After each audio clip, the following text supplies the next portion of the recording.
Hechos el capítulo 1, que vamos a tocar un poquitico del capítulo 1 y también una parte del capítulo 2. Así que mis hermanos, les ruego atentos allí, va a ser un tiempo bastante especial. Los primeros capítulos de Hechos de los Apóstoles tienen mucha información que nos va a ayudar a conectarnos con el resto que ocurre en el libro, pero no solamente lo que ocurre con el libro. Saben, es tan crucial que nosotros entendamos que lo que pasó en Hechos, el capítulo 1 y el capítulo 2, hace un impacto tan especial al inicio de la historia de la iglesia y continúa el impacto hasta este momento. Por eso es necesario que todos nosotros prestemos atención y tengamos claridad de lo que encontramos en Hechos el capítulo 1 y Hechos el capítulo 2.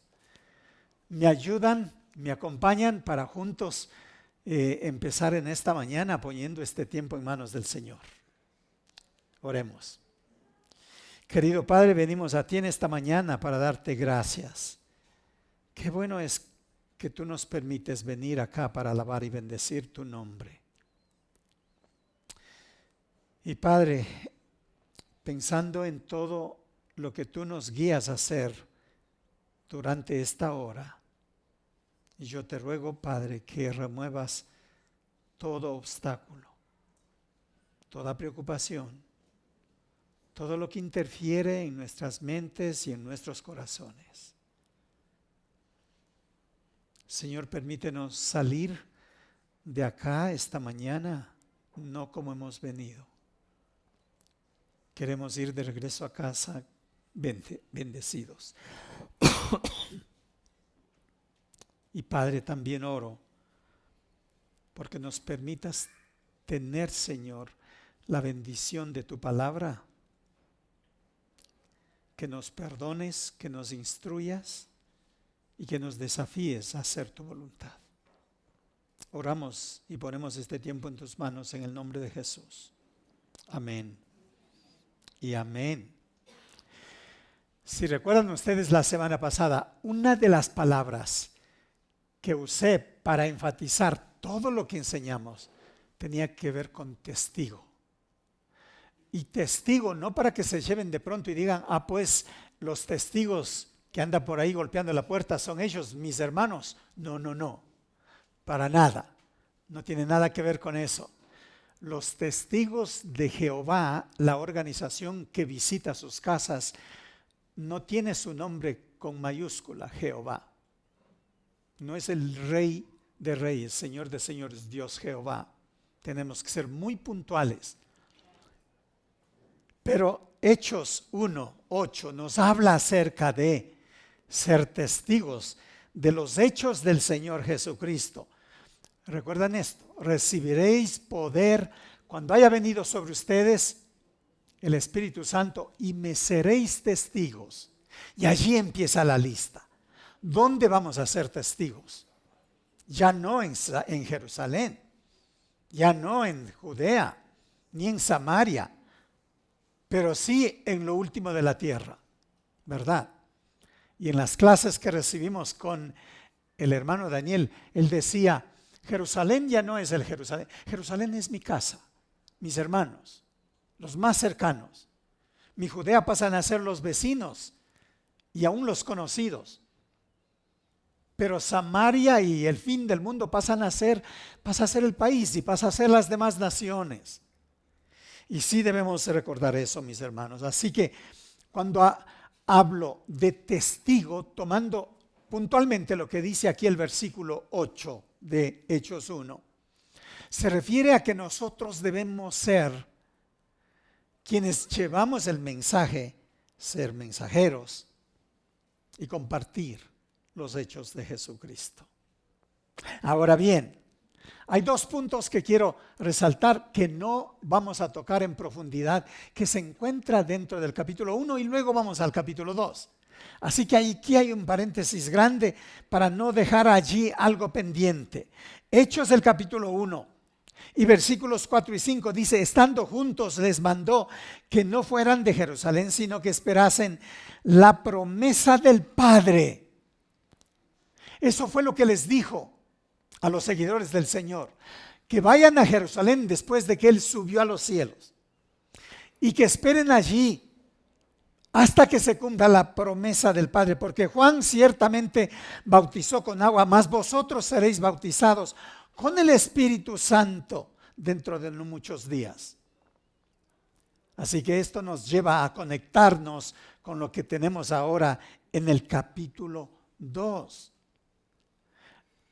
¿Cómo y qué pensó el grupo? Recuerdan que era un grupo de 120 hermanos, 120 seguidores.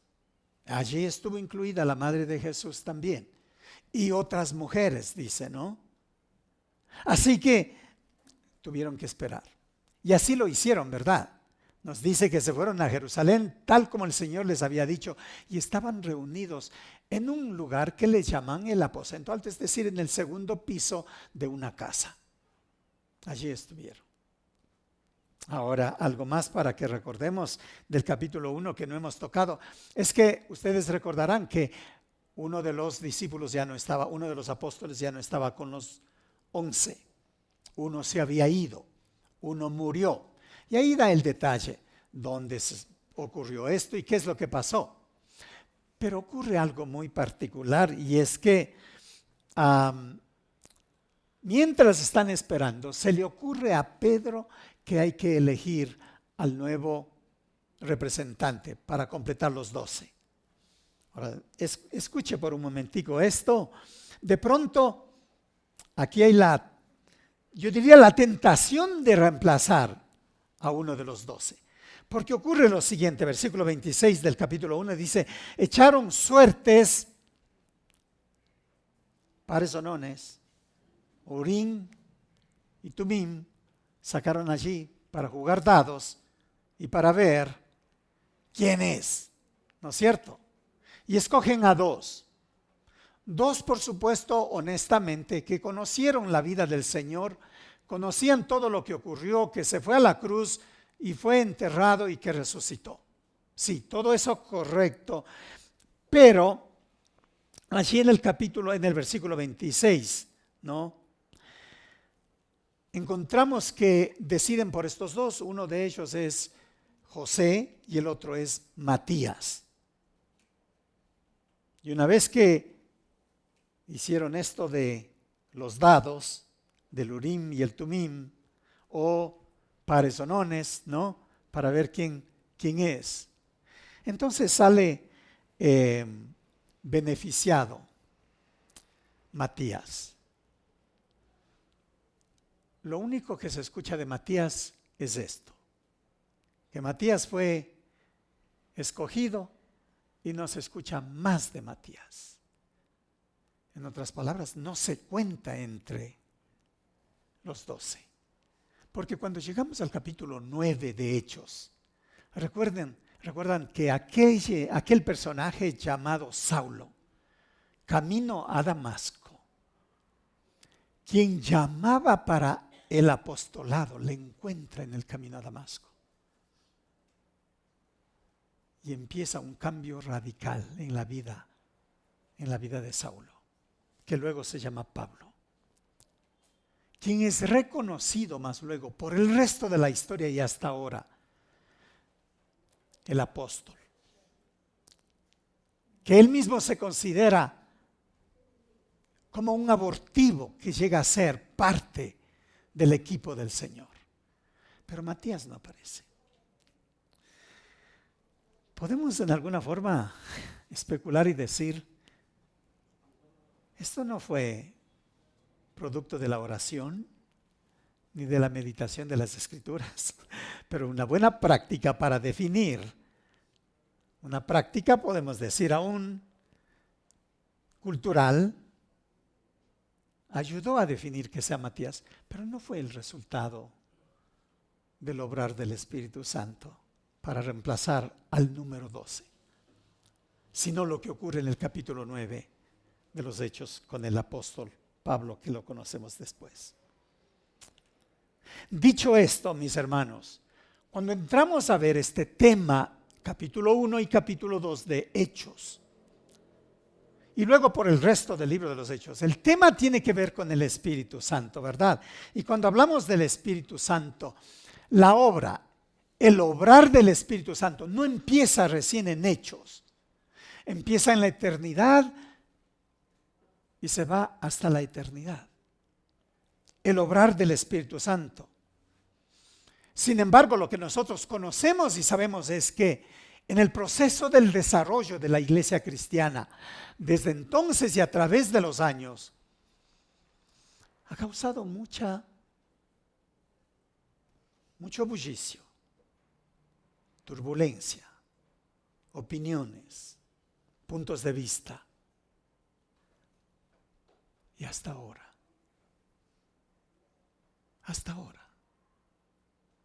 Sigue siendo motivo de discusión, de hablar, de estar de acuerdo, no estar de acuerdo. Y el Espíritu Santo sigue siendo miembro de la Trinidad, el mismo Dios eterno, quien empezó obrando desde antes de la creación, durante la creación, a través del periodo de la historia de la humanidad, el nacimiento de la iglesia, el desarrollo de la iglesia y hasta este día. Es el Dios presente. Es el que las Escrituras dice que está en nosotros y obra a través de nosotros. Pero el querer apropiarme saliendo de contexto y decir qué es Él y qué hace Él, terminamos de pronto cometiendo algunos errores brutales, al punto de decir que Él es solamente una fuerza, al punto de manipular y querer que Él haga lo que yo quisiera sentir. Y hay muchos temas que no podemos tomar este tiempo para hablar y refutar lo que se hace a nombre del Espíritu Santo y con el Espíritu Santo y dando crédito al Espíritu Santo. Si consideramos el entorno de nuestro desarrollo, hablo de nuestro desarrollo de la iglesia cristiana desde que empieza en Hechos y hasta estos días. Es tremendo, porque podemos hablar de divisiones, podemos hablar de alejamiento y enemistad.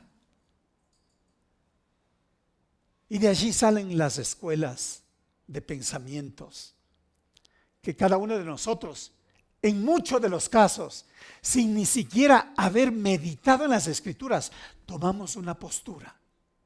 ¿Sí sabe eso, no? Llegamos a tomar una postura sin entender lo que de pronto dice las Escrituras. El tema del Espíritu Santo ha causado muchas controversias y divisiones. Pero el propósito en esta mañana, quisiera que nos mantengamos muy alejados. Y ese es el propósito. Alejados de toda controversia, de todo cuestionamiento, de todo lo que implique, no me gusta, por lo tanto me voy.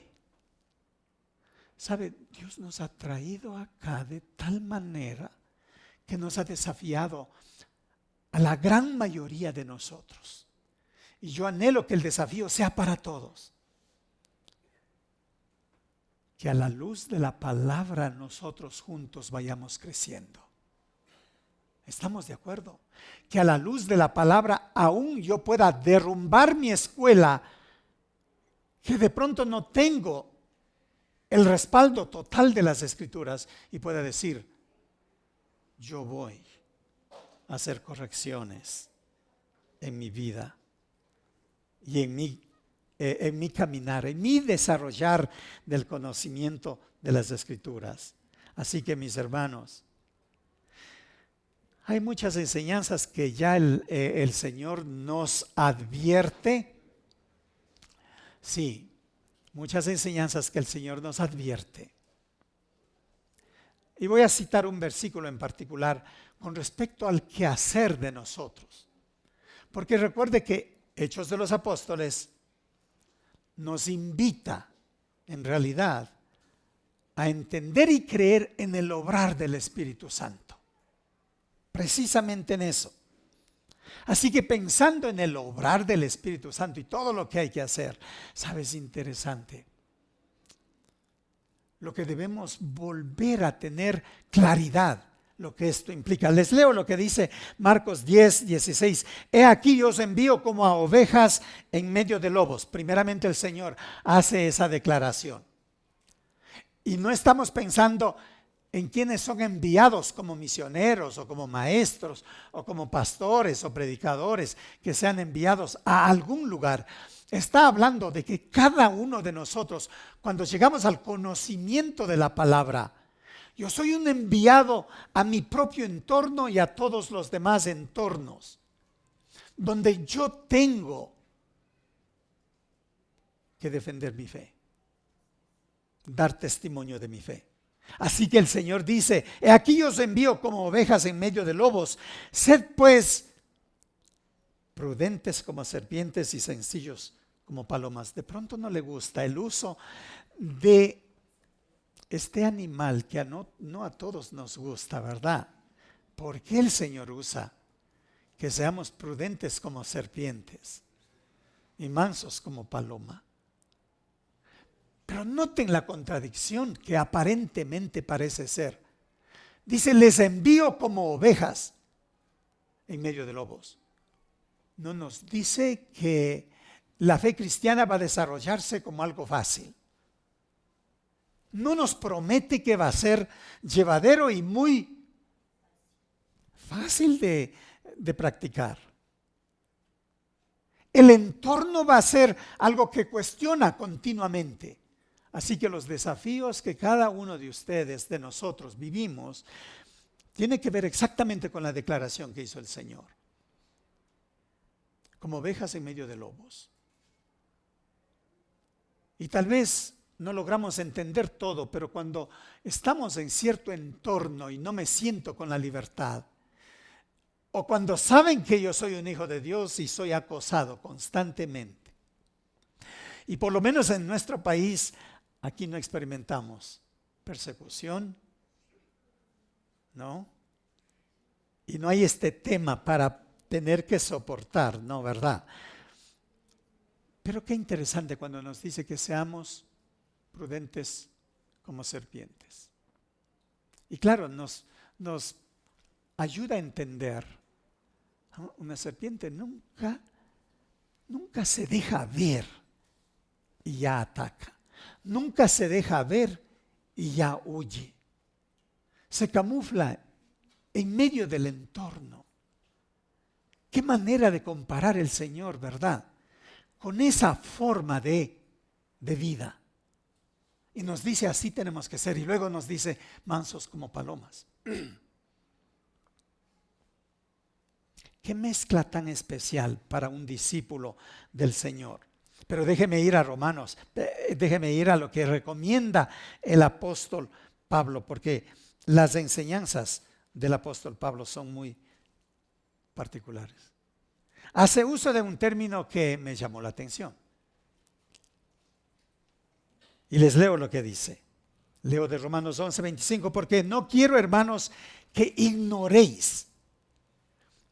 Subraye, ignoréis. No quiero que sean ignorantes con respecto a qué.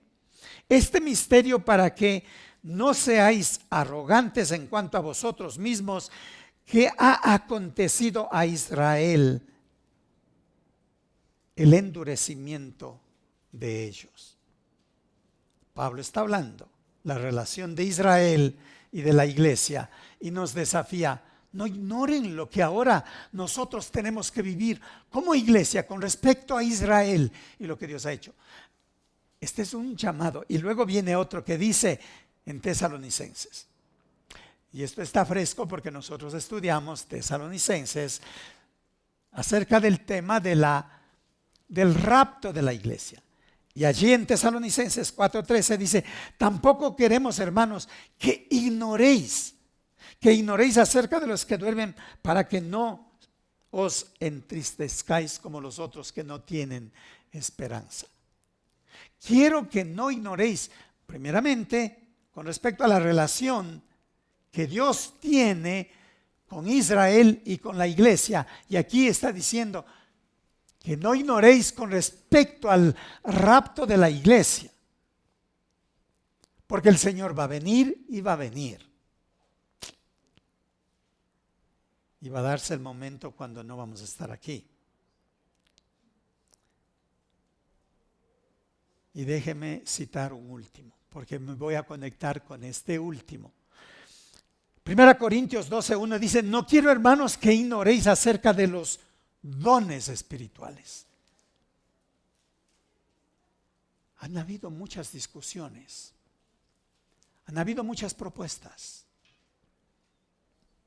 Dones espirituales, el último que acabo de citar, pero antes el tema del rapto y el tema de la relación de Dios con la iglesia. El tema de relación de Dios con Israel. Y mire qué interesante. Cuando Pablo hace este énfasis muy particular. Acá adelante hay muchos puestos. Así que donde mejor lo encuentre.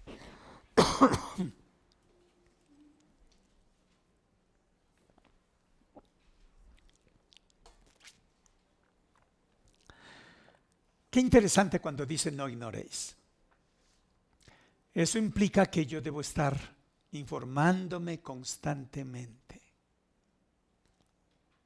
Y este último que cité: no quiero, hermanos, que ignoréis acerca de los dones espirituales. Ya usted sabe, ¿no? Allí vamos. El bullicio que ha hecho entre nuestras iglesias cristianas el tema de los dones espirituales. Y allí nos encontramos diciendo esto sí y esto no. Y puede ser que sin meditación ni aprendizaje de ninguna naturaleza hemos llegado a la conclusión de por qué sí o por qué no. Y todavía va a seguir siendo un tema que causa bullicio. Así que después de este domingo y la próxima enseñanza que vamos a tener, va a ser interesante ver cómo reaccionan ustedes, nosotros todos, con respecto a estos temas. Así que déjeme ver aquí primeramente lo que encuentro en Efesios 4:3. Dice: solícitos en guardar la unidad del Espíritu en el vínculo de la paz. Este es el reto de Pablo para todas las iglesias. Nosotros debemos mantenernos en esa posición, solícitos en guardar la unidad del Espíritu en el vínculo de la paz. Ese debe ser la intención nuestra, constantemente. Los dones del Espíritu Santo nos han sido dados a nosotros y nos ha llevado a tener estos momentos de seria discusión. Y allí se han encontrado estudiantes, hermanos en común, escuelas. Y qué bueno es cuando todo esto se da dentro del vínculo de la paz, de la cordialidad. Pero evitemos totalmente que esto venga a frustrar uno de los ministerios más grandes, el ministerio de la salvación a través del Evangelio. Que por las discusiones que tengamos o con respecto a los dones del Espíritu Santo, seamos un tropiezo. Vamos al capítulo 2 de Hechos. Con esta larguísima introducción me permiten entonces dar lectura nuevamente de los versículos del 1 al 4 de Hechos, el capítulo 2. Y dice así la palabra del Señor.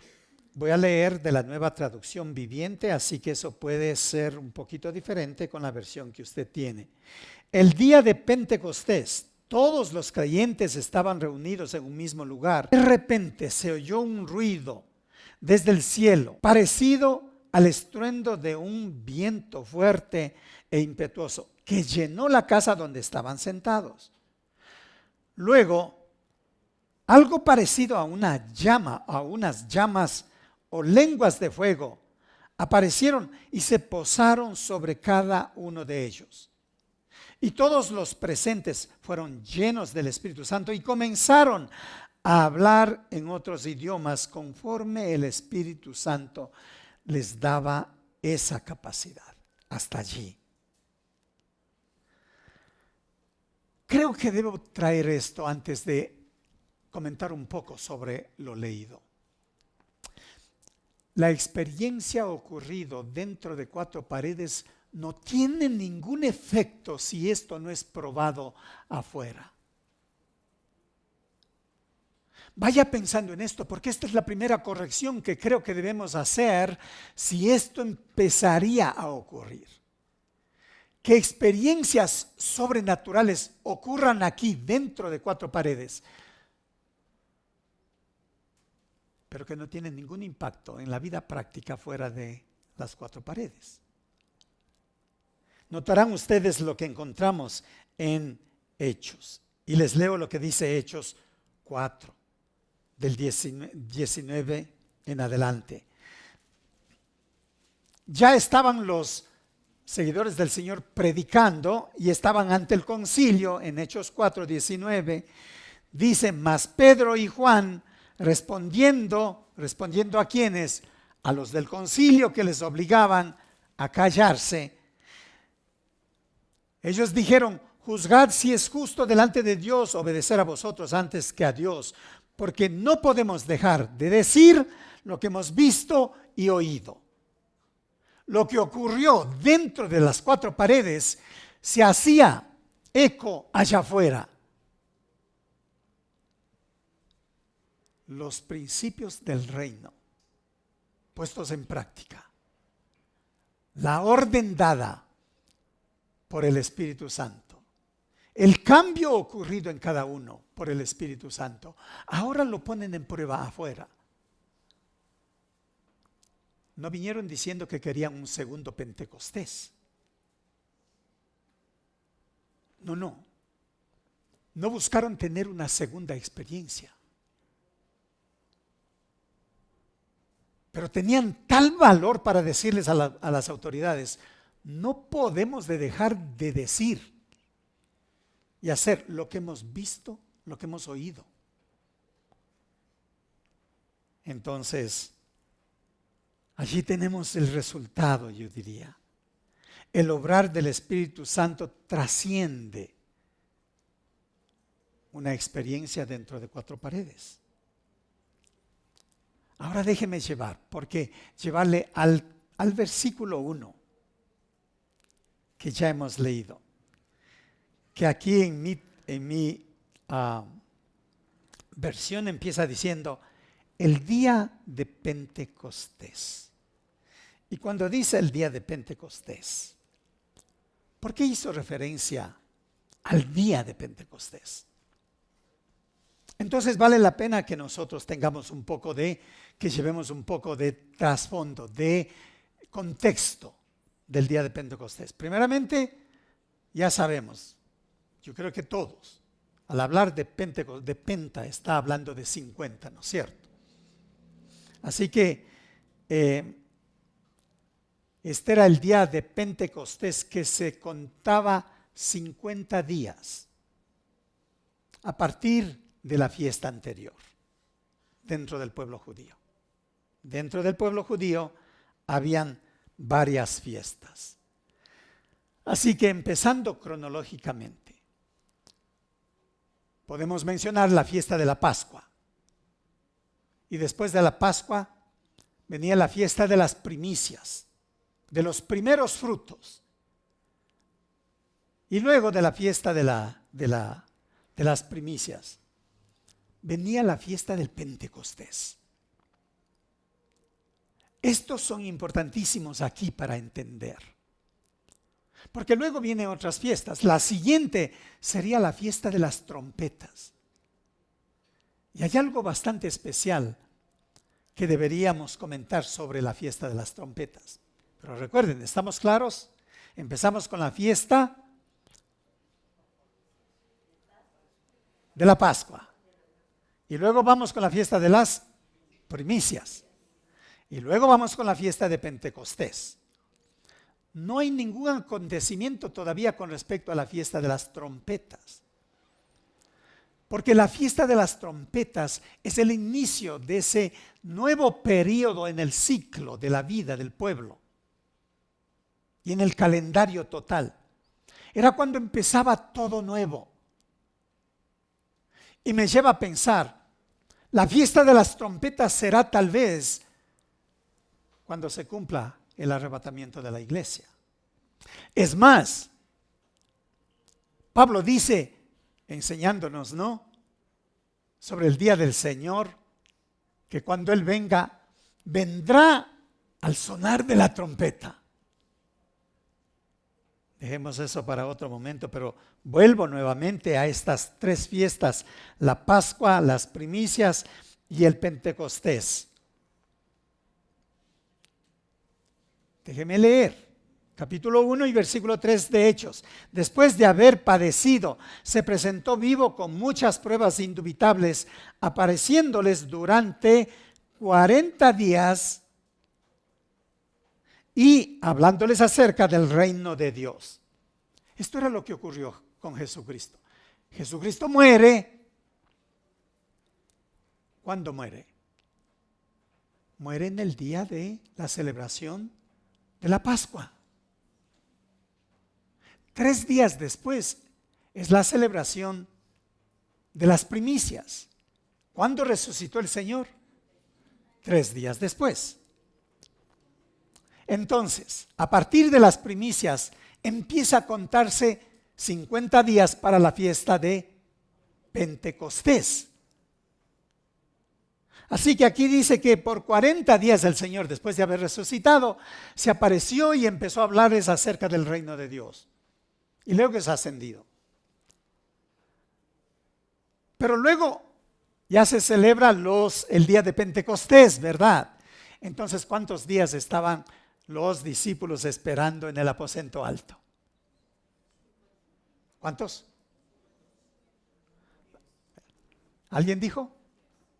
¿Alguien dijo? A ver. ¿Cuántos?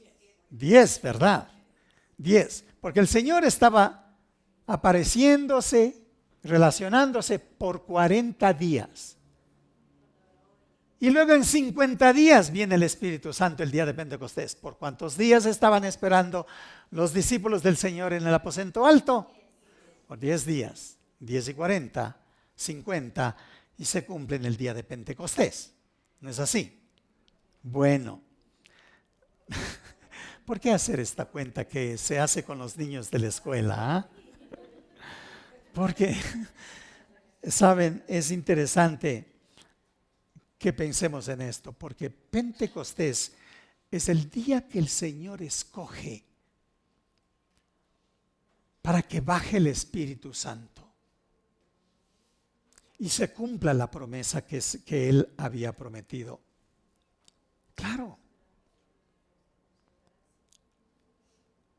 Exactamente en el día de Pentecostés. Y yo quiero ampliar un poco más lo que ocurre en el día de Pentecostés. ¿Por qué tiene que ser en el día de Pentecostés? ¿Por qué es esto aún importante para nosotros? Así que, volviendo nuevamente al acontecimiento desde el versículo 2, 3 y 4, dice primeramente que de pronto hubo ¿qué? Un estruendo, ¿no es cierto? Hubo un estruendo. Es decir, fue audible. No sabían qué pasó. Pero hubo esa manifestación del Espíritu Santo como un estruendo inmenso. Versículo 3 dice que de pronto vieron lenguas como de fuego. No dice que era fuego, ¿no es cierto? Sino lenguas como de fuego. Y pudieron ver. Y por eso Lucas, que escribe el libro, recibe toda esta información y dice, vieron lenguas como de fuego. No era fuego. Y finalmente en el versículo 4 dice, todos hablaron en lenguas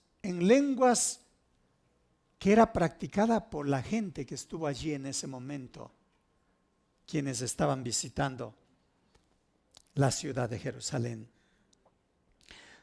Notemos una cosa y yo quiero que esto lo recordemos. Esta experiencia de los seguidores del Señor con el Espíritu Santo no se repite, la manifestación del Espíritu en alguna forma con este estruendo. Desde allí para adelante no habla que también en otro lugar hubo un estruendo y era la presencia del Espíritu Santo. No se da hasta ahora, número uno. Número dos, no vuelve a repetirse el tema de que como lenguas de fuego se manifestó el Espíritu Santo. No vuelve a aparecer eso en el resto de la historia. Lea todos los hechos de los apóstoles o todas las cartas escritas a las iglesias, a ver si aparece la experiencia de las lenguas de fuego. Pero número 3, el hablar en lenguas no era un hablar en lenguas extrañas o angélicas. Esta experiencia de lenguas eran lenguas similar al idioma que hablaban los que estaban allí presentes en Jerusalén.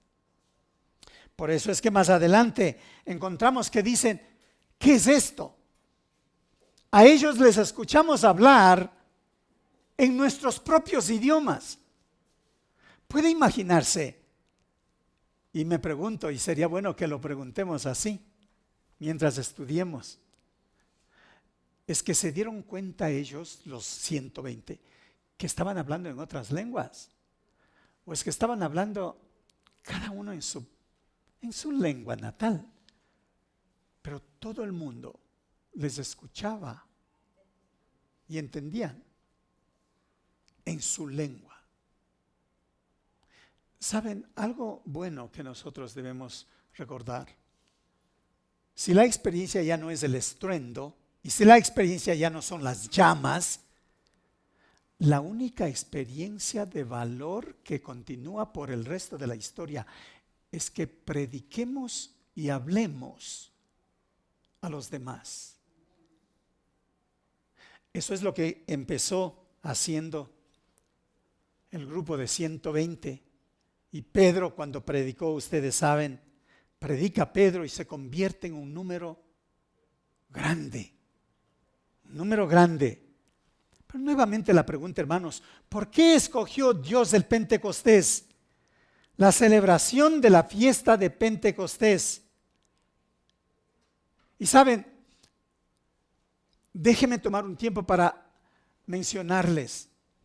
Cada fiesta y cada práctica dada a los judíos, lo que ocurría en el templo, lo que ocurría con todas las ceremonias, tenía un sentido de valor eterno que se cumple más tarde. ¿Estamos? Déjenme mencionarles lo que dice Colosenses 2:17. Todo eso no era más que la sombra engañosa de lo que estaba por venir. Lo real y verdadero es Cristo. Y en Hebreos encontramos mucho de lo escrito en Hebreos, encontramos como la práctica de los judíos, tanto en el templo como en otros espacios, ya sea por los sacerdotes o por las ofrendas, se cumple de manera clara en Jesucristo. Así que cuando hablamos de la Pascua, mis hermanos, de manera soberana Dios escoge para que durante esta fiesta de la Pascua de los judíos sea la fiesta cuando Jesucristo vaya a la cruz. ¿Qué pasa? Que en la fiesta de la Pascua de los judíos llevaban el corderito sin mancha, la paloma o las ofrendas de grano, pero de manera particular quien llevaba el cordero era para justificar el pecado de cada uno y quedar limpio. En ese mismo día de la fiesta, Jesucristo, como dice las Escrituras, el Cordero de Dios, fue entregado para ser subido a la cruz y morir allí. ¿Se da cuenta entonces el plan de Dios? Cumpliendo con toda esta promesa que Dios había dado al pueblo judío y dándonos a conocer que de manera cronológica el Señor empieza a cumplir puntualmente. Así recordemos, en la Pascua, cuando se sacrificaba un cordero, Jesucristo es sacrificado. Pero no solamente en la fiesta de la Pascua, en la fiesta de las primicias. Cuando se traía los primeros frutos, eso es lo que pasaba. Lo primero que nacía del maíz, lo primero que nacía del trigo, lo primero que nacía de la cebada, lo primero que nacía de los frutos, lo primero que nacía del ganado, lo primero que nacía de las ovejas. Lo traían para presentar, lo mejor y lo primero. Recordemos esto, de lo que dice de Jesucristo las Escrituras, que Él es el primogénito de los muertos en haber resucitado. Él es prometiéndonos a nosotros que nosotros seremos los que resucitaremos, como Él resucitó. De modo que las fiestas de las primicias, 3 días después de la fiesta de la Pascua, Jesucristo es el primero en resucitar. Y la promesa es que nosotros resucitaremos para estar con Él por siempre. Esto con respecto a las primicias, pero mis hermanos, cuando llegamos al Pentecostés es muy especial. ¿Cuándo se empieza a celebrar el Pentecostés? ¿Y por qué Dios prometió que en el día de Pentecostés debería cumplirse la venida del Espíritu Santo? Es algo muy particular. Porque esto nos lleva, por supuesto, para revisar tanto en Éxodo 32 como en Deuteronomio 9. Empieza el contexto de la fiesta de Pentecostés, cuando Moisés fue invitado a subir a la montaña y Dios le iba a dar la tabla de los 10 mandamientos. Recuerdan ustedes, no voy a ir al texto para leer, pero recuerdan ustedes, es llevado a la montaña. ¿Por cuántos días estuvo allá? 40 días y 40 noches. ¿Qué pasó con el pueblo que se quedó acá, abajo? Se cansó de esperar y ¿qué hicieron? Hicieron un becerro de oro, sacando los zarcillos, las cadenas y todo lo que tenían de oro. Allí un becerro fundido. Y empiezan a adorar. Bueno, mientras esto ocurre, el Señor le dice a Moisés, Moisés ni sabía, estaba arriba, y le dice a Moisés, levántate, desciende pronto, porque tu pueblo te necesita. Interesante, porque cuando baja Moisés y se encuentra y no sabía de qué era el bullicio, la algarabía y todo lo demás, y se dan cuenta que el pueblo estuvo adorando. No pudo esperar. Tenía esto que ver con fe, sin duda. Tenía que ver con una convicción de la palabra del Señor, sin duda. Pero empiezan a adorar a un becerro. Y saben, pasa algo terrible ese día. Baja Moisés y hace un pedido. Los que estén con el Señor, pasen a mi lado. Y dice en Deuteronomio les doy el versículo preciso porque Deuteronomio 9. En Deuteronomio 9 encuentra esto, es interesante. Dice que todos los que pertenecían a la tribu de Leví se pasaron. Y de los demás no vino ninguno. ¿Sabe qué decisión toma Moisés? Cada uno tome una espada y vaya y elimine, ya sea su compañero, ya sea quien sea de los demás. En un solo día encontramos allí, en Deuteronomio 9, mueren 3,000 por la espada de los hijos de Leví. Y después de eso, ustedes recuerdan la historia. Moisés rompe enojado las piedras y después el Señor le da la ley. La fiesta de Pentecostés es la entrega de la ley a Moisés. Desde entonces el pueblo venía recordando esta fiesta del Pentecostés, cuando Dios les entregó la ley que les guiaba a entender cómo es su vida y su pecado para poder acercarse a Dios. ¿Por qué entonces Dios permite y toma esta decisión? Que el preciso día de Pentecostés el Espíritu Santo venga. Y eso es lo que pasa, precisamente eso es lo que pasa. Y qué interesante. Y qué contraste. Si ustedes revisan en Hechos 2, y desde el versículo 38 al 41, ¿sabe? Encontramos allí que después de la predicación de Pedro, ¿cuántos conocieron al Señor? ¿Cuántos? 3,000. ¿Cuántos murieron por manos de Leví en el primer Pentecostés? Ahí en el pie del monte Sinaí. 3,000 que mueren por no haber tenido la fe y obedecido. Y en el segundo Pentecostés más grande y sonado de la historia cristiana, el Pentecostés del capítulo 2 de Hechos. ¿Cuántos vienen al Señor por escuchar la palabra y obedecer la palabra? 3,000. Vamos entendiendo entonces por qué Dios quiso que el Espíritu Santo descendiera el día de Pentecostés. El día de Pentecostés en el monte Sinaí era para entregar la ley. Y el día de Pentecostés, cuando viene el Espíritu Santo, es para entregarles el mensaje de la gracia. Y desde entonces el mensaje de la gracia sigue haciendo el impacto que hace.